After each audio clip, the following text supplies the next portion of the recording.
और अब बात कश्मीर में हुए आतंकी हमले की, जहां जवानों की शहादत के बाद देश कर रहा है बदले की मांग।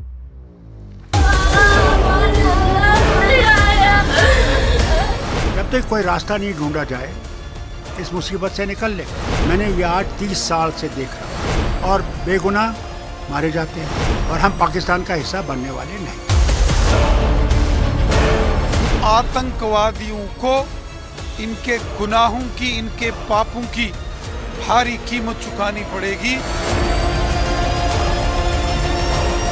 वहाँ लगातार वैश्विक मंचों पर आतंकवाद से जितना भी पाकिस्तान पल्ला झाड़ने की बातें करता रहा हो, लेकिन पूरी फसाद के जड़ में पाकिस्तान समर्थित आतंकवादी ही वहाँ काम कर रहे हैं। और ऐसे में भारत सरकार को एक अचूक रणनीति पर काम करना चाहिए। सरकार ने और सुरक्षा बलों ने जीरो टॉलरेंस की नीति को लेकर के बहुत काम किया है, लेकिन जब इस प्रकार की घटना होती है तो चिंता होना स्वाभाविक बात है। ट्रेंड तो उभर के आ रहा है कि फिर से आतंकवादी घटनाएं पनप रही हैं, बढ़ रही हैं। इसको तुरंत ही कंट्रोल करना पड़ेगा, नहीं तो फिर से हालात बिगड़ते देर नहीं लगेगी। आतंकवादियों को साफ साफ लगता है कि अब हमारी सुविधाजनक सरकार आ गई है, इसलिए डेली घटनाएं बढ़ रही हैं। सरकार की उदासीनता स्टार्टिंग से शुरू हो गई है। ये मुझे लगता है जम्मू कश्मीर के लिए बहुत दुर्भाग्यपूर्ण है, लेकिन केंद्र सरकार है अपने अपने अच्छे कदम उठाकर उनकी सुरक्षा का काम कर रही है। हमारे सिक्योरिटी फोर्सेस के लोग, पैरामिलिट्री के फोर्सेस के लोग, आर्मी के लोग बड़े पैमाने पर शहीद हो रहे हैं, उनकी जानें गई हैं। और अगर हम आंकड़े निकालेंगे तो सबसे ज़्यादा फेलियर कश्मीर इशू पर, हमारी बॉर्डर सिक्योरिटी पर और इंटरनल सिक्योरिटी पर। कंडेमनेबल बात है, इस सख्त मजम्मत करते हैं और बहुत ही दर्दनाक है, खतरनाक है। इस तरह के आतंकवादियों के मंसूबे हैं, इनको नाकाम करना पड़ेगा। इस जम्मू कश्मीर को रियासत का दर्जा देने के बगैर कुछ चारा नहीं है। जम्मू कश्मीर के गुलमर्ग में आतंकियों ने सेना की गाड़ी पर हमला किया। इसमें 2 जवान शहीद हो गए।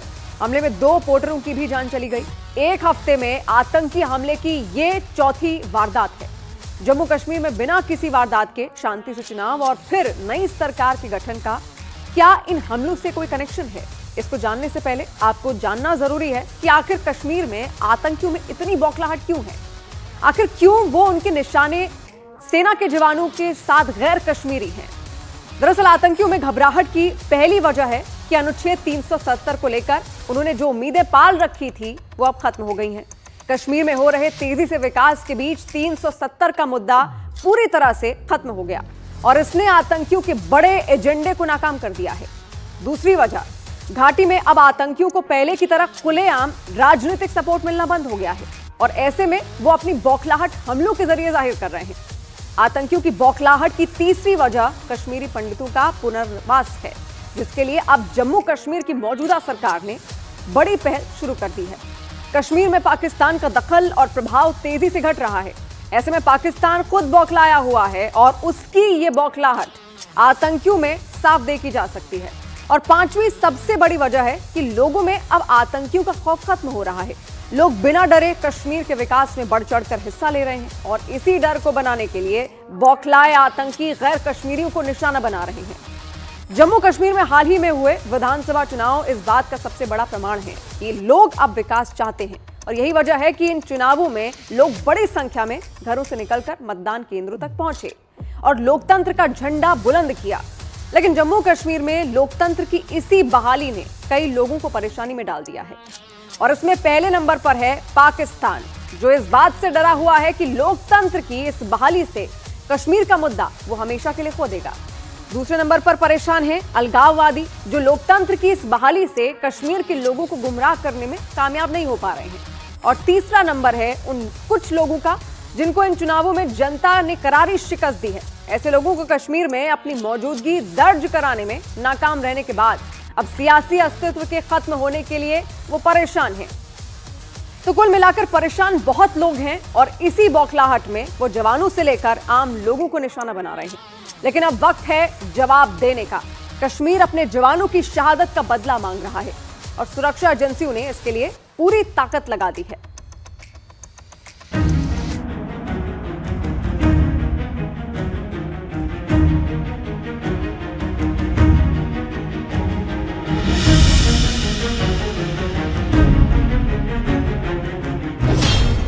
गुलमर्ग में जवानों पर हमला, कश्मीर मांगे शहादत का बदला।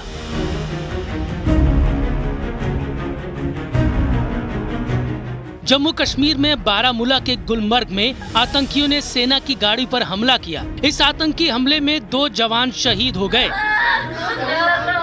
जबकि सेना की मदद करने वाले 2 पोर्टरों को भी इस हमले में अपनी जान गंवानी पड़ी।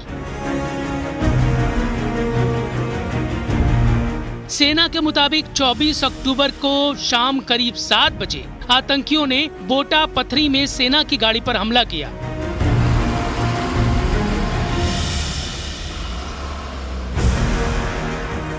अंधाधुंध फायरिंग हुई, गाड़ी के ड्राइवर ने अपना संतुलन खो दिया और गाड़ी गहरी खाई में जा गिरी, जिसमें सेना के 2 जवान शहीद हो गए, जबकि 3 जवान जख्मी हो गए। दरअसल जम्मू कश्मीर में नई सरकार के गठन के बाद पिछले 1 हफ्ते में ये चौथा आतंकी हमला है, जिसमें 2 जवानों समेत 12 लोगों की जान चली गई। इसी महीने की 16 तारीख को उमर अब्दुल्ला ने जम्मू कश्मीर के नए मुख्यमंत्री पद की शपथ ली है और उसके ठीक 2 दिन बाद ही सबसे पहला हमला हुआ। 18 अक्टूबर को शोपिया में एक गैर कश्मीरी मजदूर की गोली मारकर हत्या कर दी गई। वहीं 20 अक्टूबर को गांदरबल में आतंकियों के हमले में एक सुरंग निर्माण कंपनी के 7 कर्मचारियों की मौत हो गई, जिसमें 5 गैर कश्मीरी शामिल थे। गांदरबल में श्रीनगर लेह हाईवे पर गगनपीर के पास हुए इस आतंकी हमले में मरने वालों में एक लोकल डॉक्टर भी थे। इसके बाद 24 अक्टूबर को आतंकियों ने पुलवामा में एक गैर कश्मीरी श्रमिक को गोली मारकर गंभीर रूप से जख्मी कर दिया और अब 24 अक्टूबर को ही गुलमर्ग में सेना की गाड़ी पर आतंकी हमला हुआ है। एक के बाद एक हो रही आतंकी वारदातों के बाद लोगों में गुस्सा है और वो बदले की मांग कर रहे हैं। आतंकी हमले में जिन 2 पोर्टरों ने अपनी जान गंवाई है, उनमें एक का नाम मुश्ताक अहमद चौधरी है। मुश्ताक नौशेरा के रहने वाले थे। हमले में जान गंवाने वाले दूसरे पोर्टर का नाम जहूर अहमद मीर है। कुछ दिन पहले ही दोनों ने सेना के लिए पोर्टर का काम शुरू किया था। दोनों ही बारामूला के रहने वाले थे।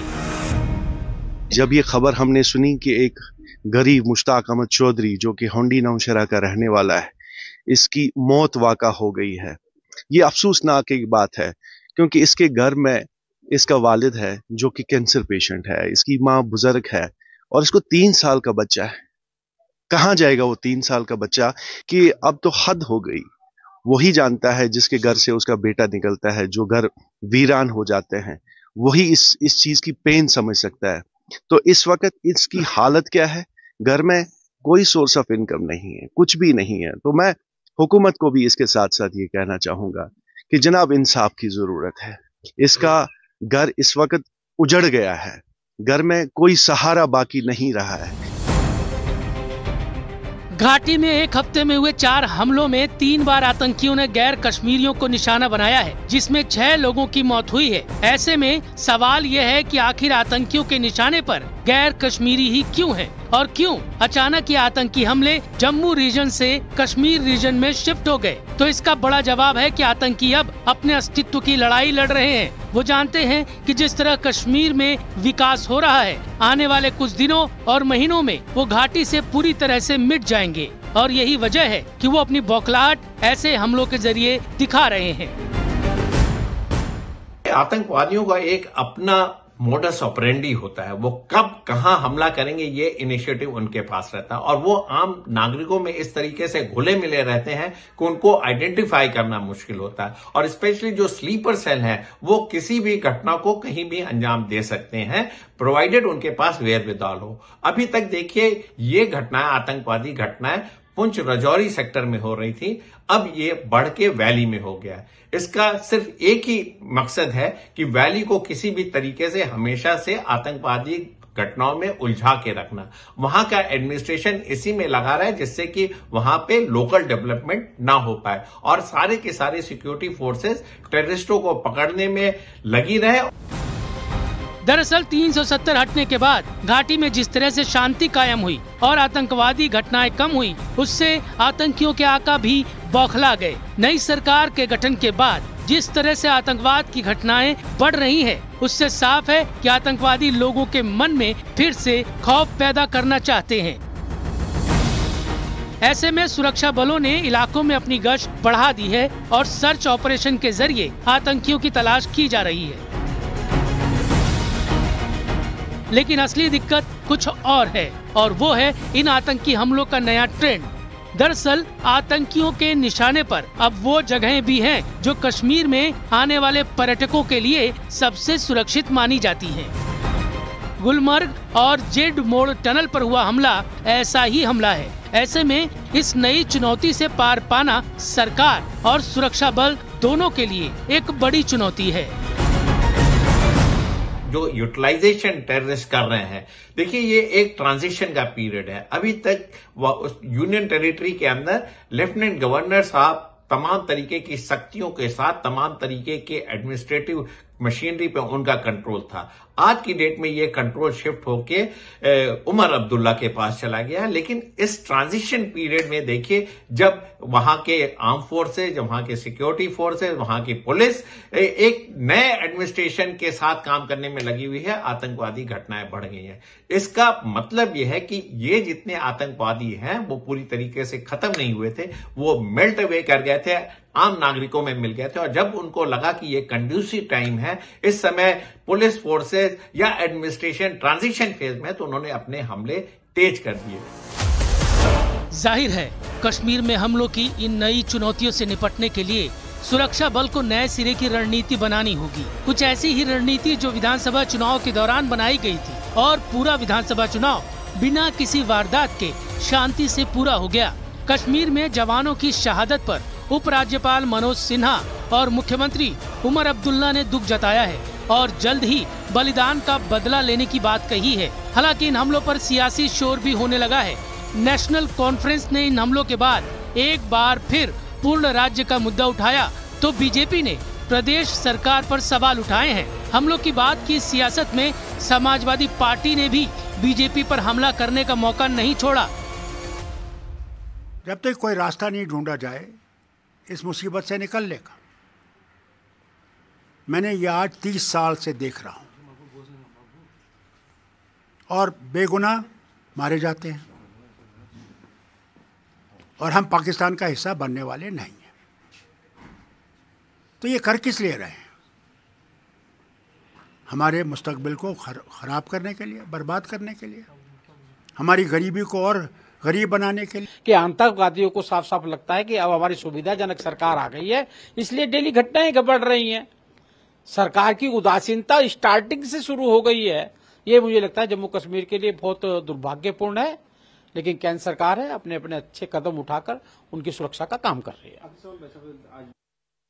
बहुत दुख है क्या ये जवान जो अपनी जान पर खेलकर वहां के जम्मू कश्मीर के आवाम को बचाने का काम करते हैं, मैं इनको सशक्त नमन करता हूं। हमारे सिक्योरिटी फोर्सेस के लोग, पैरामिलिट्री के फोर्सेस के लोग, आर्मी के लोग बड़े पैमाने पर शहीद हो रहे हैं, उनकी जानें गई हैं। और अगर हम आंकड़े निकालेंगे तो सबसे ज्यादा फेलियर कश्मीर इशू पर, हमारी बॉर्डर सिक्योरिटी पर और इंटरनल सिक्योरिटी पर अगर कोई फेल हुआ है तो वो भारतीय जनता पार्टी है। भारतीय जनता पार्टी की सरकार इंटरनल सिक्योरिटी में फेल है।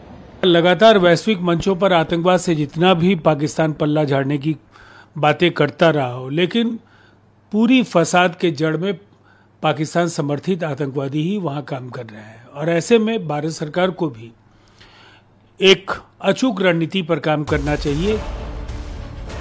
खैर, सियासत अपनी जगह है, लेकिन हाल में हुई आतंकी वारदातों ने सुरक्षा बलों की चुनौतियां तो बढ़ा ही दी हैं, लेकिन इन चुनौतियों के बाद अब मौका है बदला का, शहीदों की शहादत का बदला। और कश्मीर में आतंकियों की बौखलाहट की समझने के लिए आपको ये 4 तस्वीरें जरूर देखनी चाहिए।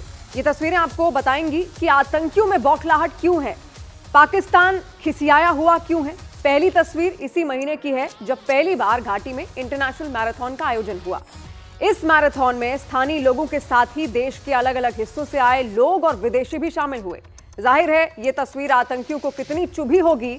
और दूसरी तस्वीर भी आप देखिए, इसी महीने की जो है, श्रीनगर के बख्शी स्टेडियम में लीजेंड्स लीग क्रिकेट टूर्नामेंट की भीड़ देखकर आप अंदाजा लगा सकते हैं कि नए कश्मीर में क्या बदलाव आया है। कश्मीर में 40 साल बाद होने वाले पहले अंतर्राष्ट्रीय क्रिकेट टूर्नामेंट में कई विदेशी खिलाड़ियों ने भी हिस्सा लिया। तीसरी तस्वीर अब आप देखिए जो अगस्त की है, जब तिरंगा यात्रा में बड़ी संख्या में लोग शामिल हुए। और चौथी तस्वीर है विधानसभा चुनाव की, जिसमें मतदान केंद्र पर लगी भीड़ ने सारे रिकॉर्ड तोड़ दिए। लोकतंत्र की यह तस्वीर आतंकियों और उनके आकाओं को चुभने वाली है।